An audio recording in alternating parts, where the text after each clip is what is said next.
So, hello everybody. This is Father Noel, who is the prior of the Franciscans of the Holy Sepulchre, and we are very grateful that you allow us a little bit of your knowledge and time, and also allow us to go to a chapel that most tour guides, some of them are guiding many years, dozens of years. Yeah, how many of you are guiding more than 10 years? How many of you are guiding more than 15 years? How many of you are guiding more than 20 years? Wow. Okay. Yeah. And yet, many of them never visited this, so we're very grateful. Please. First of all, I introduce myself. My name is Father Noel, and I am the, let's say, the superior of the Franciscan community here in the Holy Sepulchre. The title of the superior is president, but it's just it's called president because the true superior of the Holy Sepulchre is the Father Custos of the Holy Land. It's Father Pier Battista Pizzaballa. The Father Custos of the Holy Land is the superior of this basilica on the Roman Catholic side. Obviously, as you know, this basilica is jointly administered by three different churches. By the Roman Catholic Church, we are representing it, by the Greek Orthodox Church and by the Armenian Orthodox Church. For me, it's the first time that I am explaining in a more detailed way the so-called Chapel of the Franks, because normally nobody ever goes in there, in the sense that it's a very small place, you can't take big groups in there, and it's not really open for groups for various reasons. The only thing that normally happens there is on those staircases, you know, pictures. Group pictures. It's got nothing to do, obviously, with the Chapel of the Franks. So what I'm going to say today is something which is I've taken it from an article written by our famous archaeologist, Father Eugenio Aliata. We know. I'm not going to say anything new from my. So I've just studied something, and I'm just going to repeat what he wrote. Unfortunately, the article is in Italian.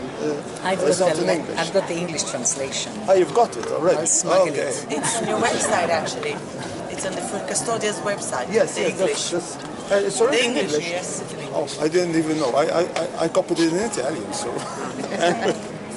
Okay, so first of all, let's say something about the name of this so-called Chapel of the Franks. The name Franks, as you know, refers to the Frankish kingdoms of Europe during the Crusader times. So, when we say Chapel of the Franks, it is the title that normally the other communities have given to this chapel, because it's, at least from Crusader times, it has belonged to let's say, to the European part of of Christendom, the Crusades.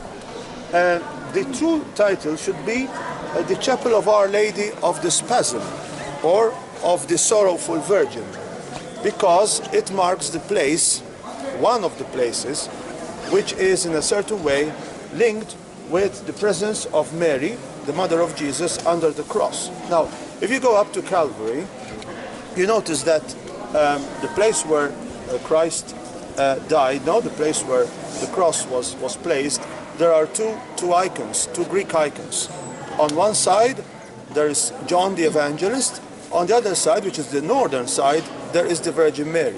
That is the Greek or the Orthodox tradition of placing the Virgin Mary. The Catholic tradition of placing the Virgin Mary is different. It's not really important, but we don't really know exactly where the Virgin Mary was at the foot of the cross. But the Catholic tradition places the Virgin Mary on the southern side, on the other side of the cross. That is why this chapel is called the Chapel of the Spasm. You know that in Jerusalem there's another Chapel of the Spasm, which is at the fourth station of the Via Dolorosa, where there are the remains also of a Byzantine church. Okay? Now, as you see, the architecture of this small chapel is typically part of the whole facade of the Basilica of the Holy Sepulchre, which is Crusader. So the building is Crusader. It stands upon another chapel, a smaller chapel, which is closed, and I've never been in there. It belongs to the Greek Orthodox. That is the tiny chapel of Saint Mary of Egypt. The famous penitent who came over from Egypt and converted here in the Holy Sepulchre, and then left and went into the desert and ended her days practically in the desert. And we were there Yes. when we were in Epiphany and talking about Mary going Exactly, to the other side, no? Jordanian To desert. the Jordanian part, in Wadi Harar, where the baptismal site on the Jordanian side is commemorated.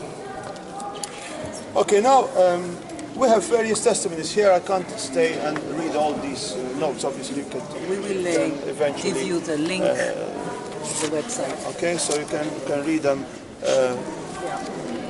How this chapel practically ended up in the hands of the Franciscans, like other parts of the basilica. We really don't know exactly when we got into the possession of the chapel. Certainly, we managed to get the chapel into our hands before 1757, much before, because as you know, the year 1757 marks the year when the status quo starts now, and obviously no more changes have ever taken place after that date. Now, as you know, how was this place during the Crusader times?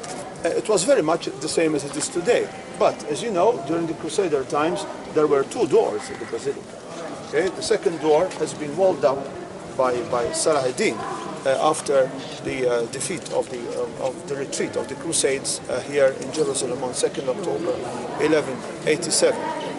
Now, it was most probably during the Crusader times, this chapel, it wasn't really, there were no windows. Practically, it was just an entry into Calvary. Okay, so people could go up from the stairs and go into a door. You'll see when we go inside that there is a window. Nowadays, it's a window. But originally, it used to be a door which led into Calvary. Okay? That door was eventually, for status quo reasons, became a window. We have no right to open a door into Calvary from that side. We are trying to change the window, really. We're trying to make it a whole window, but it's a bit complicated. We've taken our Greek brothers to see what we're going to do. We've told them that we are honest enough not to do a door, but until now we're still waiting for their answer. I only hope that one day we could change this window. But anyway, it's because in that way people from Calvary can look. It will be much easier to see the chapel from Calvary in that way. Okay. The decorations, as you know, practically this year, last year, we have renovated this place. A group of Italian experts came and also found, for example, the remains of an ancient mosaic, but it's only parts remain of it. And we have renovated especially the altar, which is a wooden altar with sculptures now, and it was used to be gilded, no, with gold, what do you call it? Gold leaves, yeah. Unfortunately, there was a time when they just painted it over. Okay, so it was a very painstaking work. They have tried to regain the original freshness of this sculpture. There is an altar and the image, obviously, of the Virgin Mary and of Saint John on this side of Calvary. The painting is maybe 19th century, at least that's what Aliata says here, so it's not very old. Obviously, there should have been more paintings before that. We don't really know how they ended up. As you know, when the Franciscans took over, this place became a chapel. And in a certain way, it's not really a private chapel, but it's a chapel which is not open to the public. Why? For two reasons. First of all, because there is no entrance into Calvary from this chapel. Okay, and there is no, according to status quo rules, there is no permission for us to celebrate, to make any official celebrations in this chapel. We have, however, a right to celebrate Mass whenever we want in this chapel, early in the morning. I mean, during the time when we are celebrating on Calvary and in the tomb, we also have the privilege, let's say, to celebrate Mass there. No, it is the time when the Basilica is open to prayer. And I beg you not to bring too many groups at that moment because it's very disturbing. Okay? Before 7:30 in the morning, it's best not to bring anybody inside the Basilica, at least if they are not coming exactly to take part into a celebration. Okay, so the tradition has been that for many years, the secretary to the custos, to the custody, comes and he celebrates Mass in this chapel. And this has been his own initiative to take care also of the renewal. And because we study in Jaffa, then you all know Father Angelo. Yeah. He used to celebrate here as the secretary. Yes. Okay. Now, since probably I won't be able to speak anymore now because of the cuisine, I'll take you up in small groups. Okay. All right. Let's do it.